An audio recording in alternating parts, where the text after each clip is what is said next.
Bold, brilliant, beautiful. Those were the words Republican Senator Lindsey Graham used back in August to describe Ukraine's shocking invasion of Kursk. For the first time since World War II, a foreign army didn't just cross onto Russian territory, but actively held it, controlling a swath of land that at its maximum extent covered 1,300 square kilometers. By any definition, this made the Kursk offensive a historic moment, a daring attempt by Kiev to strike back at the aggressor and take the fight onto the Kremlin's turf. But while the moment may indeed have been historic, that still leaves a key question. Was it worth it? Did those 7 months on Russian soil have an overall positive or negative impact on Ukraine's chances in its war for survival? With the Kursk Incursion effectively over, now seems like the perfect time to reflect on one of the biggest gambles in recent military history, a gamble that humiliated Moscow and stunned the world, but that may have also left Kiev in a more precarious position than ever before.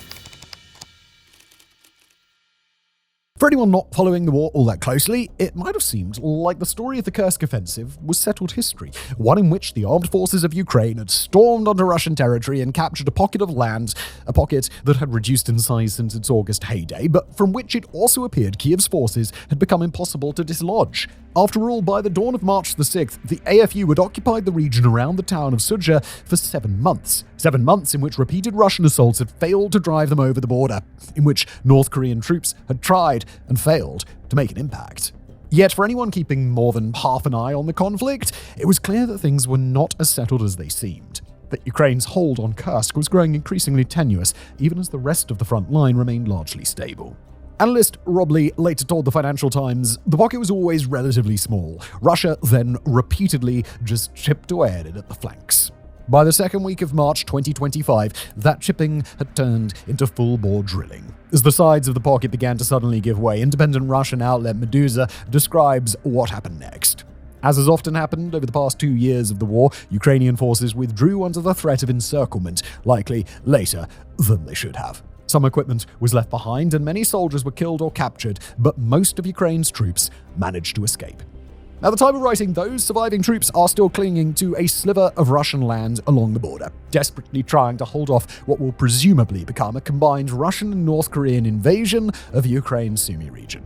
But the point of this video is not to predict what will happen next. Rather, it is to look back on the last 7 months and try to figure out if it was worth it, if the positive effects of the Kursk incursion outweigh or are overshadowed by its downsides.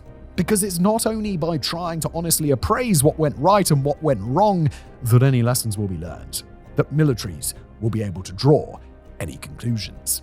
First though, we want to sketch what just happened, to try and identify why this seemingly stable front collapsed so quickly. Perhaps the most obvious answer is that it was never stable to begin with. Speaking to the FT, a Ukrainian soldier known as Artem Karakin gave his thoughts on the pocket occupied back in August. It's no secret that the zone of our incursion, it should have been wider. A wide area along the border would have been much more comfortable. It's an assessment the Finland-based Blackbird Group agrees with. In their overview of the operation, they identified the earliest days as the point the first mistakes were made. Quoting them, Ukraine failed to expand and secure the flanks of the Kursk perimeter, and as Russian reinforcements kept trickling in, the Ukrainian operation turned to a defensive one. And this was a crucial moment because it meant the pocket got increasingly narrower as Russian forces crept forward. As the Blackbird Group points out, by the beginning of March, the salient was just 15 kilometers long and 30 kilometers wide. However, problems had begun to mount long before that point. In his interview with the FT, Karakin highlights the moment in late December when a Russian drone hit a supply truck heading into Kursk for the first time. Others, like analyst Rob Lee, suggest the real turning point was the arrival of North Korean troops. And if you've been following the performance of Pyongyang soldiers in Kursk, you might have the impression that they were a bunch of buffoons who ran into gunfire and got slaughtered. Just another example of North Korea being comically inept. But if you've been following accounts of Ukrainian soldiers on the ground, you might have a different impression. Back in early January, analyst John Helen noted on X that while the DPRK's troops were suffering high casualties, quote, North Koreans are lacking supporting fires, but they've been surprisingly successful. In effect, the 12,000 DPRK soldiers acted as a force multiplier, giving Russia an advantage not conveyed by the stories of North Koreans marching straight into gunfire. At the same time, Moscow's tactics were improving. Rather than fly traditional drones, the Russian army began using models connected to the operator by fiber optic cable, an innovation that rendered Ukrainian electronic warfare useless. But it would be the capture of Sverdlikovo in February that made these drones so dangerous. The fall of the village brought the last two resupply roads running into Kursk under constant drone surveillance, turning them into what John Helen called kill zones. With resupply becoming impossible and the flanks of the pocket collapsing, Ukrainian forces were left with one sensible option: retreat. Sadly, the call to do so wouldn't be made until it was almost too late. How you view the retreat from Kursk is an excellent proxy for understanding where you get your news from. At the one side of the scale, you have those who say the retreat was rushed but orderly, while at the other end you have President Trump claiming that thousands of Ukrainian soldiers were surrounded. And in between the two are a host of videos taken from drone feeds showing the destruction of fleeing vehicles. But what seems like a contradiction can pretty easily be explained away. Whether the retreat was orderly or chaotic depended entirely on where a unit was when things went south and how competent its commanding officer was. As one soldier told the New York Times, quote, "It was a mix of organized and chaotic retreat. Various factors influenced the nature of the withdrawal: fatigue, good or poor orders from individual commanders, miscommunication, or well-established coordination." The unsaid part is that it also depended on how prepared local commanders were to take the initiative. As far as we can tell, the retreat was started by those on the ground and only greenlit by higher-ups when it became clear that there was no turning back.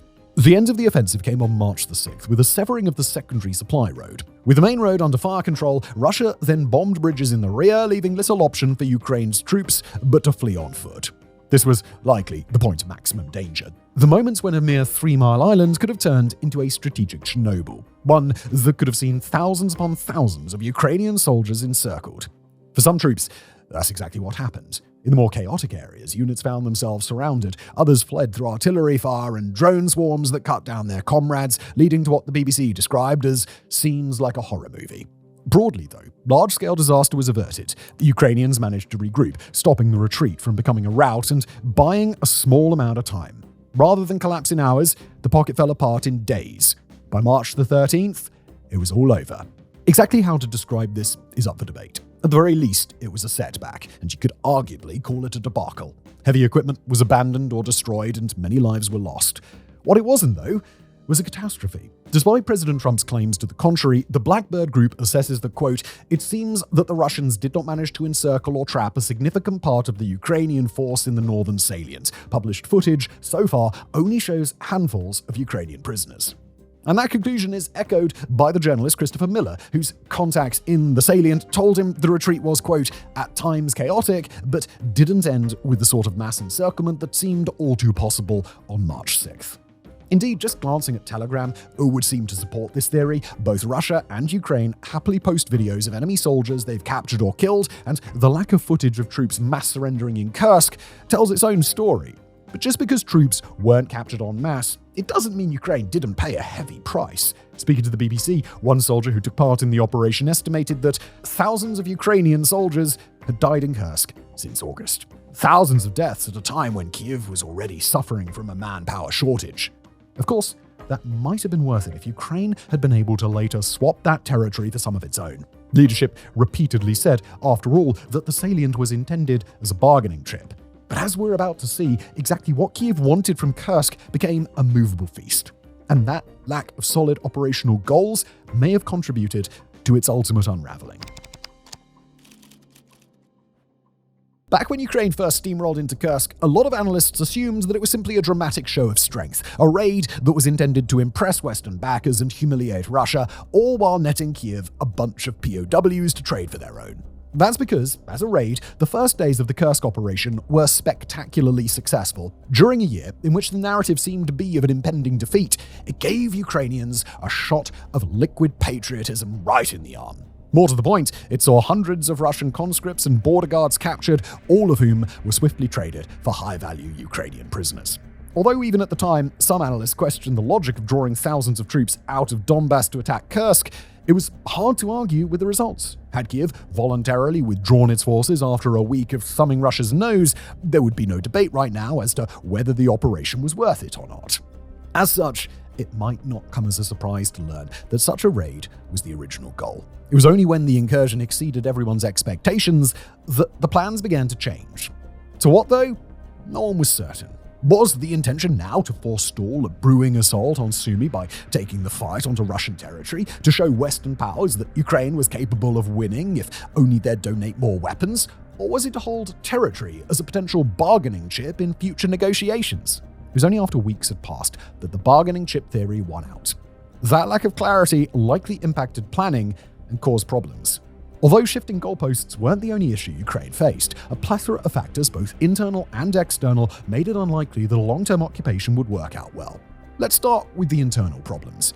As has been the case at multiple points in this war, AFU leadership failed to build proper defenses to protect their new territories.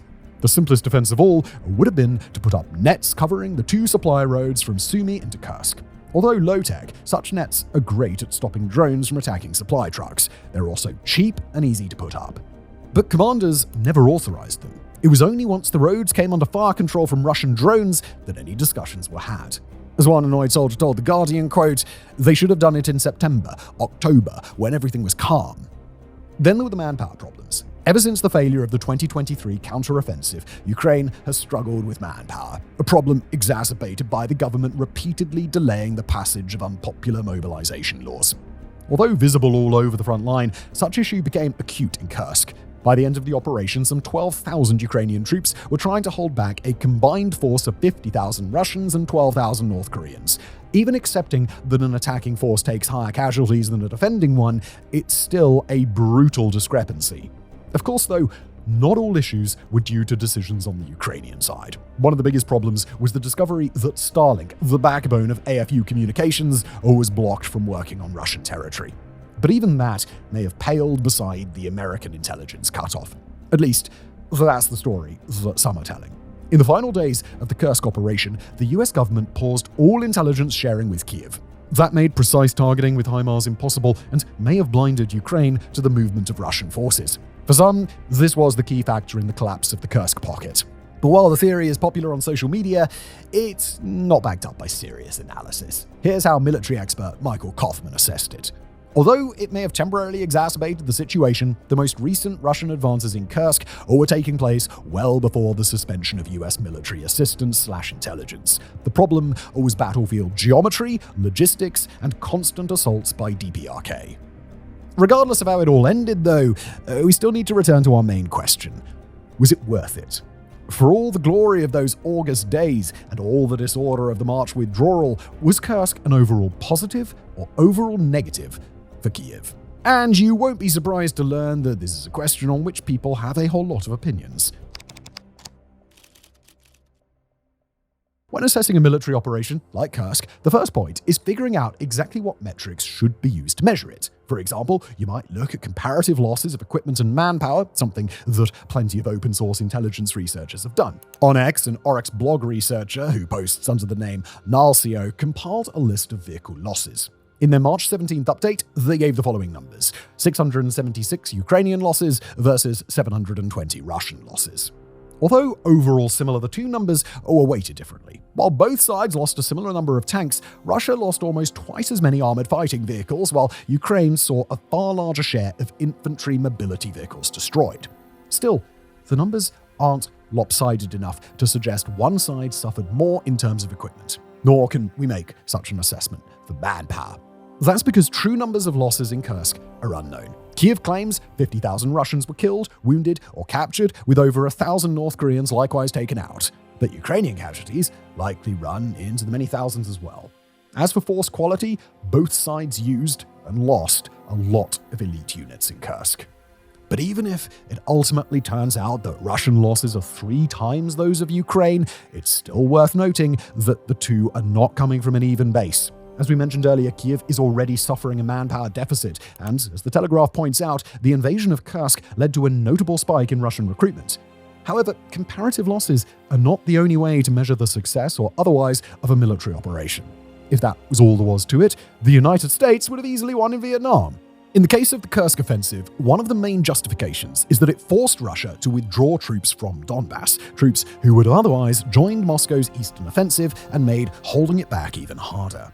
That's the opinion of former Ministry of Defense advisor Serhiy Kuzin, who told The Telegraph, This contingent could currently attack in the Donetsk region, but was forced to get bogged down in bloody battles on the territory of the Russian Federation. This gave Ukrainian command an advantage and exhausted the Russian offensive potential in the Pokrovsk direction. Now, long-term watchers may recall that Pokrovsk is an important transit hub that looked like it was going to fall back in September. Indeed, we even predicted its imminent capture, something that, as of mid-March 2025, still yet to happen. The question, though, is whether that is due to Kursk or due to other factors. According to Medusa, the impact of Kursk in this theater may have been negligible. That's because the bulk of Russian forces redeployed to fight the incursion came from quieter sectors, which they define as near Kharkiv, outside Bakhmut, and along the Dnipro River. More important may have been the fact that invading Kursk left Ukraine with little to no reserves to call on when parts of the front line crumbled. The stronghold of Vuhledar fell in October after successfully chewing up Russian men and vehicles for nearly 2 years. Parts of Terezhsk and Chasiv Yar were taken. Up near Kupiansk, Russian forces managed to dig in across the Oskil River. How this would have gone without Kursk? Difficult to say. In early summer, War on the Rocks was already suggesting that all the Ukrainians needed to do was sit tight, try and hold as much territory as possible, and wait for the Russian offensive to run out of steam. Would Vuhledar still be in Ukrainian hands if those reserves had been available? It is impossible to say. And while we've long been sympathetic to the position that diverting troops to Kursk weakens Ukraine in the Donbass, we should acknowledge the argument that tying Russian forces down on Russian territory stopped them from being deployed elsewhere. As to where that elsewhere might have been, the likely candidate is Sumy. Now facing imminent invasion as the Kursk front crumbles, the oblast could have been attacked and occupied way back in the summer. This is how President Volodymyr Zelensky has taken to characterizing the Kursk operation now that it's over. Paraphrasing, The Economist writes that, quote, Zelensky said he had originally decided to establish a presence inside Russia to protect Ukrainian cities such as Sumy from a boomerang offensive. One reason for launching the Kursk operation was to disrupt Russian attempts to create its own buffer zones inside Ukraine. Others, such as the Institute for the Study of War, assess that a more likely target may have been Kharkiv. That having seen their offensive blunted last spring, the Russians were gearing up to try again when Kursk shattered their plans. Lacking the ability to see into parallel timelines, we can't say for certain whether any of this would have come to pass. If you believe it would have, then the Kursk operation gifted Ukraine 7 months to build defenses around these cities. And with Kharkiv being the country's second biggest conurbation and Sumy being a regional capital, that's a strong case for the incursion. On the other hand, if you believe that Putin's goal was always to grab as much territory as possible in Donbass, then Kursk likely diverted Ukrainian troops from where they were needed most. But before we pronounce the Kursk operation a success or a failure, we need to take into account one last set of impacts it had. Those, perhaps best described as intangibles. As well as a military operation, the Kursk operation was at least partially about winning hearts and minds, both in the West and within Ukraine itself. In the West, the hope was that Kursk would reignite the gung-ho optimism that followed the 2022 Kharkiv counteroffensive when Ukrainian forces routed thinly manned Russian lines and recaptured over 8,000 square kilometers of territory in mere days. As the Telegraph writes of Kursk, quote, Zelensky wanted to again show the world that Ukraine was still in the fight and could win if only provided the tools to do so. But despite the effusive quote from Senator Graham that we opened this video with, Kursk did little to move the dial in either America or Europe. Sure, there was a brief spike of euphoria, but it didn't translate into a flood of weapons. Within Ukrainian society, though, the impacts are harder to dismiss. It's worth reminding everyone that 2024 was grim for Ukraine. Not only had the 2023 counteroffensive failed, but Russia was stepping up its bombing of cities and vital infrastructure while also opening new fronts in places like Kharkiv. In the US, a vital aid package was blocked in Congress, while in Europe, Hungary was vetoing any attempts to throw Kyiv a financial lifeline. Amid all this relentless misery, Kursk was nothing if not a morale boost. As one Ukrainian commander told The Economist, for too long, Russia was seen through a kaleidoscope of fakes, the supposedly second-best army in the world, a nuclear superpower.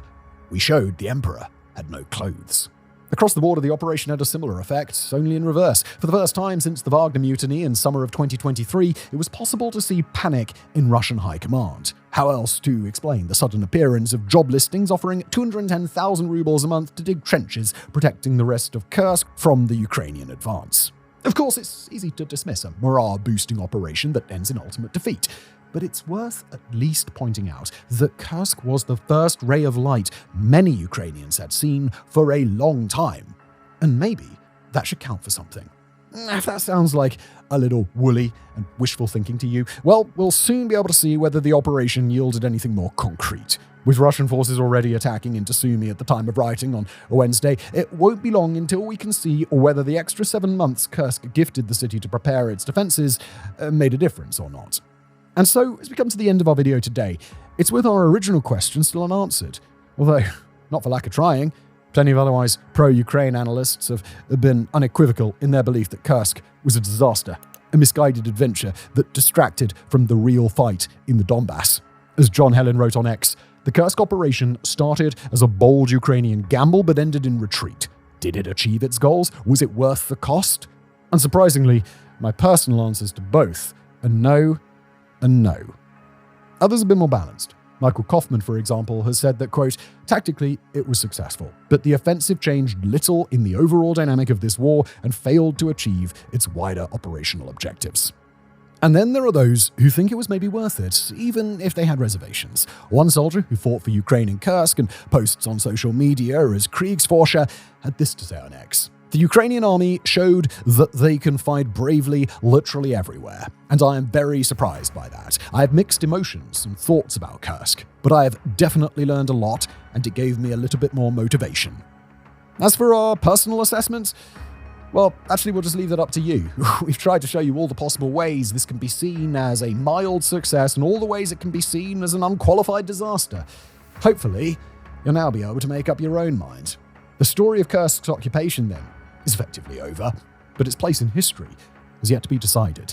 It could be that future historians see it as little more than a morale-boosting distraction. Or it could be that they see it as one of the greatest military follies of all time. The only thing for certain is that time will tell. Thank you for watching.